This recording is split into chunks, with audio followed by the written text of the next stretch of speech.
You just got a raise, big one, 20,000 a year. You feel richer already, don't you? 6 months later, same person, same job, 20,000 more in income, somehow even less money in the bank. Sound familiar? Today, we're breaking down why. Most people believe one simple thing about money: earn more, become richer. It feels obvious. It feels true. But ask anyone who's gone from earning $60,000 to earning $100,000, and they'll tell you the same surprising thing. It didn't change much. The bank account looks similar. The financial stress is similar, maybe even worse. Earning more money for most people doesn't actually make them richer all the time. Quick note before we dive in. This video is for educational purposes only. I'm not your accountant, and the numbers in here are examples to make the math easy to follow. The same patterns work whether you earn 30,000 or 300,000 a year. Now, let's break down the 3 traps that catch almost everyone. Trap number 1, lifestyle creep, the most quiet, the most patient, and by far the most expensive of the 3. Here's how it works. You get the raise. Let's say your monthly take home goes from $5,000 to roughly $6,600, 66 a month, or 80,000 a year. At first, you might not change a thing. You feel rich. Week 3, you start treating yourself. Maybe fancy dinners here and there, a streaming service you'd been holding off on, new sneakers because you've earned it. Month 3, the rent on your old apartment feels a bit small, doesn't it? You deserve a nicer one. Month 6, the car's old. Surely you can afford a slightly newer one with this salary. None of these feel reckless. Each one feels reasonable. Let's do the math. New income around 6,666 a month, or 80,000 a year.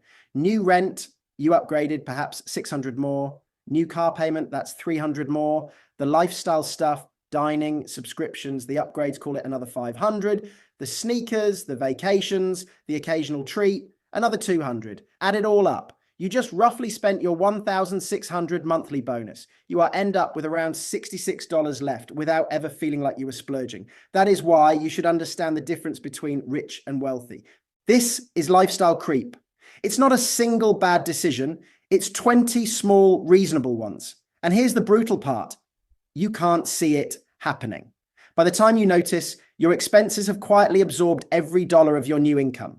You're earning more, yet you're spending more. Did you end up investing or saving any of the new income? Nope. Trap number 2, the tax trap. And this one almost nobody calculates properly. Here's the painful reality. When you get a $20,000 raise, the government does not let you keep $20,000, not even close. They want their cut. So they will be taking a cut from your raise, which increases the tax rate. Now, keep in mind, there are different state laws across the US when it comes to taxes, but federally, you will still be taxed on your raise.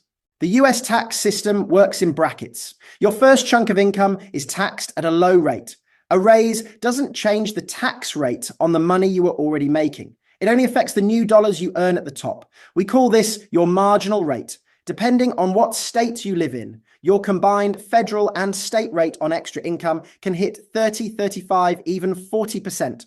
So on a $20,000 raise, the government might quietly skim 6, 7, even 8,000 right off the top before your bank account has even seen it. So let's redo the math properly. After your 20,000 yearly bonus, take off around 6,000 for your taxes, which includes federal tax and FICA, which is your Social Security and Medicare. Now you're left with about 14,000 in real income. That's also assuming you live in a state with no state tax. Each state will vary on state tax. For example, Florida and Texas don't have state tax. Nonetheless, it's still a considerate amount of money being taxed. And remember what we said about lifestyle creep? Well, your brain is still spending like you got the full 20. The tax on your raise would vanish before it ever hits your account. The other half gets quietly absorbed by lifestyle. Both traps work together. And that's why people who earn more often feel exactly the same. Trap number 3, and this one is the most subtle of all, the status tax. Here's the idea. When you earn more, the world around you quietly demands more. Not because anyone tells you to, because of where you now exist. New role at work, you need a slightly nicer suit, new circle of colleagues. Their version of a casual dinner is different from your old one. New salary level, you start thinking about a better zip code. Better schools for the kids. They're not optional once you can supposedly afford them. The car you drive starts mattering because the people you work with now drive a certain kind. None of this is vanity. Most of it is unconscious. It's just what people earning your new salary do. And the cost, it could be enormous, but never feel pressured based on your environment or what society says. Let's add it up. The bigger apartment, 600 more a month. The newer car payment, the one your colleagues all seem to drive, 300 more. The wardrobe, the suits, the shoes, the bag, averaged out over the year, 200 more a month. The social life, restaurants, drinks, the weekend trip with friends, another 500. That's $1,600 a month, $19,200 a year. And that's just to keep up with your new salary. $19,200 a year just to belong in your new income bracket. That's bigger than most people's entire raise. And the cruelest part, almost nobody realizes it's happening. It just feels like the natural cost of where you now live, work, and exist. Don't forget, this already exceeds your actual bonus after tax, and those habits will only keep you drowning. So here's the lesson, and this is the one that will change how you think about money for the rest of your life. Being rich is having a high income. Being wealthy is having assets that can support your lifestyle without requiring you to keep working. The bridge between the two is the gap between what you earn and what you spend. The gap between what comes in and what goes out. That gap is everything. And the gap is what you have to protect. Because if you have an earned income every month, but if you spend it all at the end of the month, you're left with nothing, that does no good. Watch what this means. Person A earns $3,000 a month and spends $2,000. Their gap is $1,000. Person B earns $10,000 a month and spends $10,000.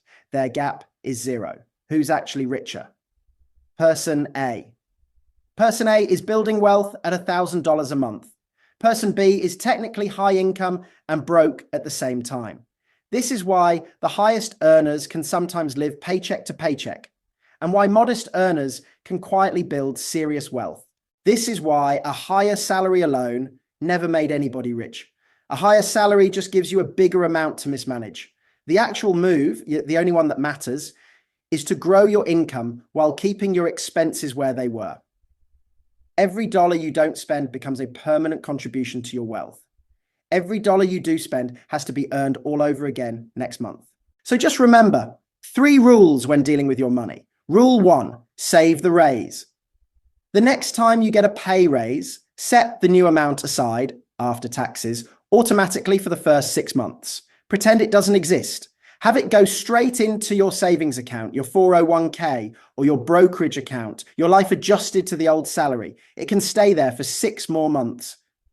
After half a year, decide consciously how much of it you actually want to spend. Instead of letting lifestyle creep, make that decision for you in tiny, invisible increments. Rule 2, audit lifestyle inflation every quarter, 3 months at a time. Look at your expenses. Is anything new on the list that wasn't there before? A subscription, a new monthly bill, a habit that became a pattern? Catch creep early. Lifestyle inflation is reversible at week 1. It is permanent by year 1. The earlier you spot it, the easier it is to undo before it becomes part of who you are.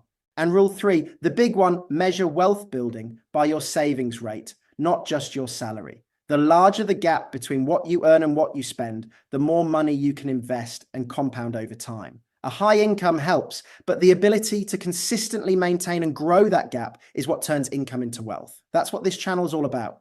And that's how to actually build wealth. If this changed how you see your salary, don't forget to hit that like and subscribe. Let me know which topic you would like me to discuss next. See you in the next one.